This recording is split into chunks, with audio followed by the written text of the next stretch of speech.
Sebetulnya ini abang saya, mentor saya, baik secara akademik maupun politik kampus. Beliau juga aktivis, saya cuma ikut-ikutan aktivis, tapi beliau selalu konsisten dengan aktivitasnya tentu saja. Bapak-bapak, wakil rektor, Sivitas Akademika, dan adik-adik dan saudara-saudara sekalian, para hadirin yang saya hormati, sebuah kebahagiaan tentu saja bisa berada di Universitas Islam Indonesia, sebuah universitas yang dulu ketika dan sampai sekarang tentu saja ketika saya masih SMA sangat kita banggakan karena kegiatannya yang sangat konsisten dalam rangka membangun bangsa ini. Nama saya Salman Al-Farisi. Mungkin karena nama saya maka saya ditempatkan di negara Arab. Saya dari Fakultas Ekonomi Gadjah Mada, lulus tahun 86. Saya di kelasnya Pak Rektor, dan saya mengambil master di Graduate School di Boston. Tapi setelah saya tua, saya baru lulus 2011, dan saya masuk Kemlu. Sejak saya lulus langsung masuk Kemlu tahun 87 sampai sekarang. Nah, tadi dikatakan Pak Rektor, apakah UII mungkin punya kesempatan dari Lutasa? Dari UII, Pak Rektor akan melaporkan sudah ada 2 besar etnis yang saya tahu. Satu dari duta besar tetangga saya di Bahrain, yaitu Pak Hilman Arisman. Kebetulan kita satu alumni dari SMA Muhammadiyah 1 Yogyakarta. Yang satu lagi Pak Ibahana Dewa adalah duta besar kita di Athena. Jadi etnis yang saya tahu sudah 2. Saya yakin bakal lebih banyak lagi. Insya Allah. Nah, jadi jangan khawatir ibu-ibu dan bapak sekalian, saudara-saudara sekalian, untuk menjadi duta besar tidak harus menjadi dari fisik. Ternyata dua-duanya ternyata dari ekonomi UI.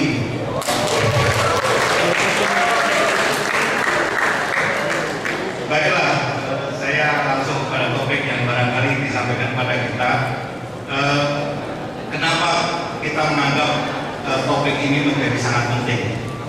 Karena ada dana kurang lebih, ada kekuatan ekonomi kurang lebih 30 triliun yang sekarang ini bakal menjadi rebutan para pelaku bisnis di seluruh dunia, yang semuanya itu terbangun di negara-negara emerging, negara-negara yang baru tumbuh seperti Brazil dengan BRICS dan sebagainya, termasuk negara-negara Arab yang sekarang sedang tumbuh secara luas, dan Indonesia tentu saja. Jadi ada 30 triliun dolar Amerika yang bakal menjadi kekuatan ekonomi dunia, datang dari negara-negara yang dulu adalah negara berkembang, jadi sekarang sudah menjadi emerging ekonomis. Kenapa 30 triliun? Karena tumbuh berkembangnya apa yang disebut consumers society. Jadi tumbuhnya apa yang disebut sebagai consumer class. Jadi kelas konsumen yang sangat berkembang. Di Indonesia saja kelas konsumen kita sudah di atas 50% dari 240 juta jiwa. Dan masyarakat konsumen ini pada tahun 2025 diperkirakan bakal menjadi 4,2 miliar manusia, yang semuanya itu akan menghasilkan kekuatan ekonomi yang luar biasa, dan semuanya datang dari emerging economies. Nah, tentu saja apa yang menarik lagi, kalau dulu zaman revolusi industri, untuk merubah ekonomi itu masih memerlukan 150 sampai 25 sampai 150 tahun. Tetapi India dan Cina Cina hanya membutuhkan 16 tahun untuk membalik ekonominya dari ekonomi yang terpuruk menjadi ekonomi yang menjadi kekuatan kedua terbesar di dunia sekarang ini. Dan India butuh 25 tahun. Nah, saya sekarang masuk ke Uni Emirat Arab. Uni Emirat Arab seperti tadi Pak Rektor sama Pak Moderator sudah sampaikan, baru berumur kurang lebih 42 tahun. Tapi apa yang terjadi? Dalam 42 tahun itu bisa merubah dari satu negara yang dulu ekonominya sangat tergantung pada minyak dan gas, sekarang ketergantungan pada minyak dan gas untuk PDB-nya hanya 30%, tidak lebih. Jadi the rest 70% ekonominya dibangun dengan ekonomi jasa, transportasi, pariwisata dan sebagainya. Anda bisa melihat yang terter itu selalu ada di UAE sekarang ini. Gedung tertinggi Burj Khalifa itu tingginya sekitar 800 something meter, yang itu tertinggi di dunia, belum ada yang mengalahkan. Itu ada di Dubai. Pak Rektor pernah ke Dubai, dan kalau kita mencari apa yang terbesar ada di Dubai, mall yang terbesar ada di Dubai dengan akuarium di dalamnya dan air mancur tentu saja yang menarik. Silahkan untuk hadir di sana. Nah, Dubai, orang selalu melihat apakah Dubai itu bagian dari UAE. UAE itu terdiri dari 7 emirat sebetulnya: Abu Dhabi, Dubai, lalu Sharjah, lalu Ajman, lalu Ras Al Khaimah, Kuwait, Fujairah.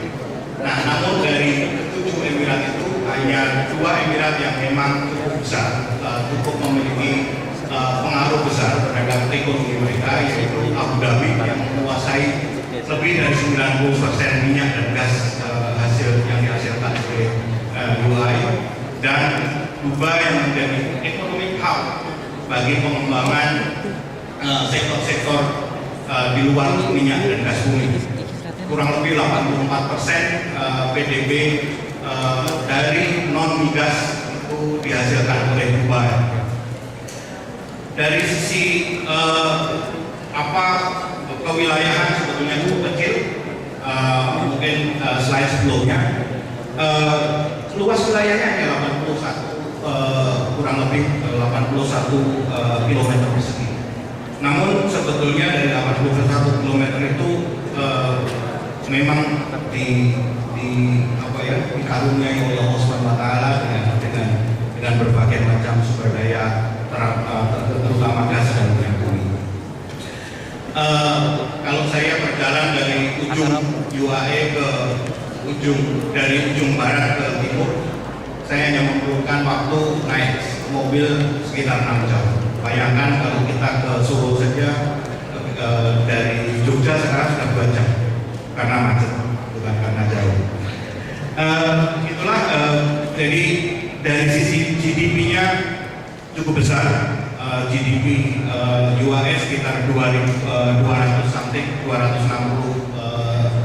miliar dolar, dan yang lebih membuat kita terkesima adalah GDP per kapita. Jadi per kapita income mereka sudah 48.500 US dollar per orang. Nah, inilah kekuatan yang disebut sebagai kekuatan kekuatan konsumen tadi. Jadi the consumer class di UAE sangat tinggi. Lanjut, kalau kita lihat secara umum bagaimana tadi disebutkan kepemimpinan itu sangat penting bagi satu negara. Kita lihat apa yang disampaikan oleh Perdana Menterinya kepada kita semua. Our firm principle in UAE is not to rely on single economic resources or sector. Nah, dia tunjukkan dia tidak, dan ekonomi mereka tidak hanya tertumpu pada sumber daya alam, minyak dan gas bumi, tapi sekarang sudah dibuktikan oleh pemimpinnya bahwa 70% lebih sudah dihasilkan dari kegiatan-kegiatan ekonomi lainnya. Dia juga menyebut bahwa sebetulnya dia juga menyebut bahwa tidak ada yang impossible dilakukan di UI, karena dulu orang bilang mendirikan menara di tengah laut itu tidak mungkin, tapi UI sudah membuktikan bisa mendirikan menara di atas padang pasir. Lalu PA di peta global dan di peta regional seperti apa? Negara ini dipandang sebagai negara yang sangat bebas dari sisi ekonomi, dan oleh karena itu dia dalam berbagai indeks dia cukup unggul karena memang kebijakan-kebijakannya sangat terbuka bagi ekonomi dan bagi modernisasi di sana. Ada di paparan tentu saja bagaimana mereka sangat terbuka terhadap berbagai macam kebijakan yang sifatnya mengintegrasikan ekonominya kepada ekonomi global. Ini yang sangat menarik, hingga mereka juga menjadi tempat yang orang sangat gampang melakukan bisnis dengan UI. Ini menarik untuk kita pelajari tentu saja bagaimana reaksi mereka dalam respon mereka dalam setiap perizinan dan sebagainya. Ini saya kira patut dipelajari juga oleh Indonesia. Lalu kebijakan energi, kita tahu bahwa PEA itu sebetulnya menjadi penghasil sumber energi minyak dan gas nomor 7 di dunia. Tapi lagi-lagi UAE tidak bertumpu pada fuel, yaitu energi minyak dan gas, tapi dia justru mengembangkan secara lebih luas lagi. Saya kira di negara Arab, di negara Teluk, UAE lah yang paling pertama membangun fasilitas pembangkit listrik tenaga nuklir. Tapi sebelumnya yang sekarang sudah beroperasi adalah tenaga listrik pembangkit listrik dengan tenaga matahari, yang itu terbesar juga di wilayah Jazirah Arab saja. Nah, yang lain-lain juga mereka cukup aktif untuk mengembangkan energi terbarukan, tidak saja di UAE tapi juga di seluruh dunia. Investasi mereka cukup besar. Kalau saudara-saudara sekalian kebetulan pas ke London mau mendarat di airport Heathrow, maka di atas pesawat Anda akan melihat satu wind farm, yaitu tenaga listrik, tenaga angin. Itu adalah investasi UI. Jadi mereka tidak mengembangkan energi semata-mata di negaranya, tapi juga mengembangkan energi investasi di negara lain. Nah, ini bagian juga dari keharusan satu negara untuk mendiversify ekonominya dan investasinya, tidak saja dan di market yang sangat kecil, tapi juga di market yang jauh lebih luas. Nah, kenapa mereka merasa perlu untuk mengembangkan energinya? Karena sekarang ini umpamanya kebutuhan listrik, kapasitas listrik mereka hanya sekitar 100.000 something gigawatt per hour. Nah, kebutuhannya sudah sekitar 96.000 something gigawatt per hour. Jadi sudah hampir mencapai kapasitas. Oleh karena itu, dengan mengantisipasi perkembangan yang sangat luas dengan pertumbuhan kebutuhan energi sekitar 9% per tahun, maka mereka memang berpikiran untuk meningkatkan kapasitas energinya, dan itu dilaksanakan. Kita sudah tahu bahwa kita butuh banyak energi, tapi pengembangan energi kita juga masih belum sepenuhnya berjalan, sehingga listrik kita masih biasa. Ini lalu setelah itu marilah kita lihat bagaimana bilateral kita. Jadi dari sisi perdagangan, Indonesia dan UAE telah membangun satu kegiatan perdagangan yang cukup baik. Perdagangan kita sekitar 30 sekian miliar dolar, 3 sekian miliar dolar, 3,2 miliar dolar. Ekspor dan impor kita terlihat di sana betapa ada perkembangan yang cukup berarti. tahun 2011 ke tahun 2012 pertumbuhan perdagangan kedua negara cukup tinggi, 30%, di atas 30%, dan even pada awal tahun 2013 juga terdapat pertumbuhan yang cukup signifikan. Namun memang seperti tadi disinggung oleh Pak Rektor, ada penurunan surplus kita. Ini juga jangan dilihat sebagai satu hal yang selalu negatif.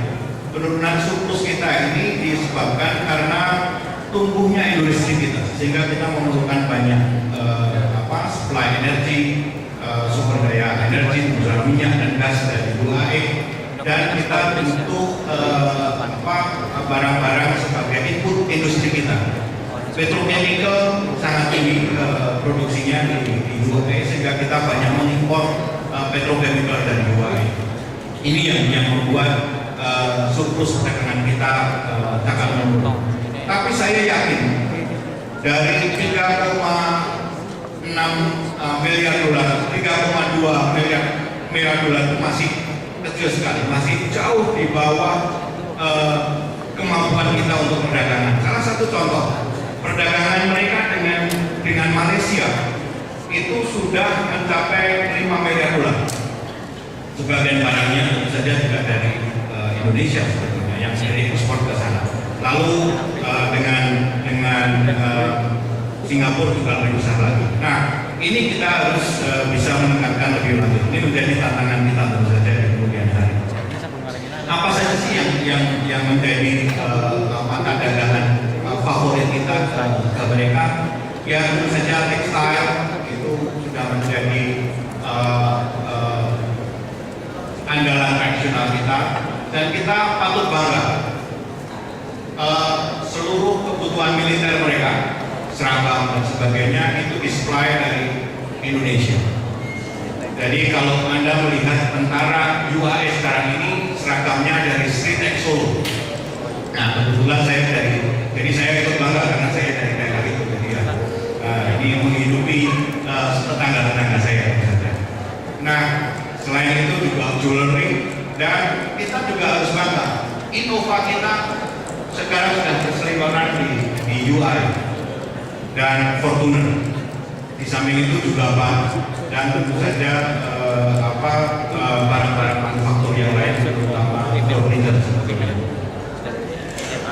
Inilah potensi yang tentu saja perlu kita tingkatkan. Masih banyak hal-hal yang bisa kita tingkatkan, seperti umpamanya material building materials. Mereka real estate-nya berkembang sangat besar, sehingga kebutuhan building material akan sangat besar. Nah, ini beberapa hal yang terkait dengan perdagangan. Apa strategi kita? Tentu saja kita ini sebetulnya perlu lebih fokus melihat negara-negara Arab. Kalau tadi hanya UAE saja, kekuatan ekonominya sudah sangat besar. Kita belum memperhitungkan Arab Saudi, kita belum memperhitungkan Kuwait. Tapi apakah kebijakan kita terhadap negara-negara itu cukup baik? Makanya kita perlu satu pemikiran yang sangat lebih fokus terhadap diplomasi ekonomi kita. Saya berharap UAE bisa come up dengan satu ide bagaimana kita membangun satu konsep diplomasi ekonomi yang workable. Jadi tidak sekedar jargon, tapi bagaimana? Umpamanya, kekuatan Brasil, kekuatan UAE itu seperti ini. Kekurangan kita di Indonesia itu adalah seperti ini. Maka kekuatan-kekuatan itu harus kita manfaatkan untuk mengisi kekosongan kita. Nah, ini yang saya kira belum cukup digambarkan, belum cukup digambar dalam satu konsep yang sangat workable. Saya yakin UAE yang memang terkenal dengan pragmatic approach-nya itu bisa dilakukan. Nah, one day saya ingin sebetulnya dubes-dubes itu diberikan target saja. Pak Sudaryono di Brasil, Anda harus bisa menghasilkan investasi di bidang agroindustri sekian persen. Atau Pak Salman sebagai dubes di UAE harus bisa menghasilkan investasi di bidang migas sekian persen. Kalau enggak pulang. Nah ini yang saya kira patut untuk dikembangkan. Jadi diplomasi ekonomi jangan sekedar konsep, tapi diplomasi ekonomi harus targeted dan menyasar kepada hal-hal yang memang perlu kita tingkatkan. Nah, saya hanya ingin menyinggung sedikit mengenai investasi. Bagaimana investasi ini penting? Karena investasi di UAE juga sangat besar. UAE menguasai dana-dana yang sangat besar. Dana-dana sovereign wealth fund-nya aja sampai 600 miliar dolar lebih, yang terbesar di seluruh dunia. Ini harus kita manfaatkan. Mereka sudah ekspansi investasinya ke berbagai negara, dan di Indonesia sangat kecil sekali. Ini yang menjadi tantangan kita bersama, bagaimana kita bisa meyakinkan mereka untuk menarik dana-dananya ke Indonesia. Lalu juga di bidang migas, kita kurang refinery. Kenapa kita nggak mengajak mereka untuk melakukan investasi di refinery? Kemarin saya sempat ketemu dengan Pak Menteri BUMN, dan itu salah satu yang diperintahkan Pak Menteri BUMN untuk kita jajaki. Sangat besar. Refinery mereka di mana-mana, di India, even di negara-negara maju, mereka mau berinvestasi. Dan lain-lain. Kekuatan ekonominya, kekuatan investasinya, sayang kalau tidak. Bahkan untuk sektor pertanian pun mereka sangat mengharapkan. Karena di negara Arab itu tidak ada satu lahan produksi agrikultur yang memadai, maka mereka ingin mengembangkan luasan lahan mereka ke negara-negara seperti Indonesia. Oleh karena itu mereka sangat keen untuk melakukan kerjasama dengan kita di bidang industri agrikultur, karena salah satu konsep yang menjadi kepentingan yang sangat mendasar dan menjadi prioritas pertama mereka adalah food security. Kalau kita masih ada energy security dan food security, tapi prioritas UAE adalah food security karena memang lahannya tidak sangat produktif. Nah, ini beberapa hal yang saya kira ingin saya sampaikan, sekedar membuka wawasan kita mengenai Timur Tengah. Saya yakin kita melihat Timur Tengah jangan hanya dilihat dari perkembangan Islam dan perkembangan politik Islam semata-mata. Tidak boleh hanya dilihat dari bagaimana Arab Spring dan sebagainya, tapi lihatlah potensi yang sebetulnya menjadi daya tarik perkembangan kita bersama. Di UAE adalah sangat terbuka, tidak sekedar ekonominya, tapi secara sosial pun sangat terbuka. Anda bisa melihat orang berdampingan berjalan yang memakai kerudung dengan seluruhnya ditutup, berdampingan, bergandengan tangan dengan temannya dari negara maju yang hanya memakai tektok. Jadi itulah salah satu bagaimana mereka diverse. Lalu lihatlah UAE atau beberapa negara Arab yang maju dengan modernitas. Lalu bagaimana melakukan diversifikasi ekonomi yang memang sangat penting.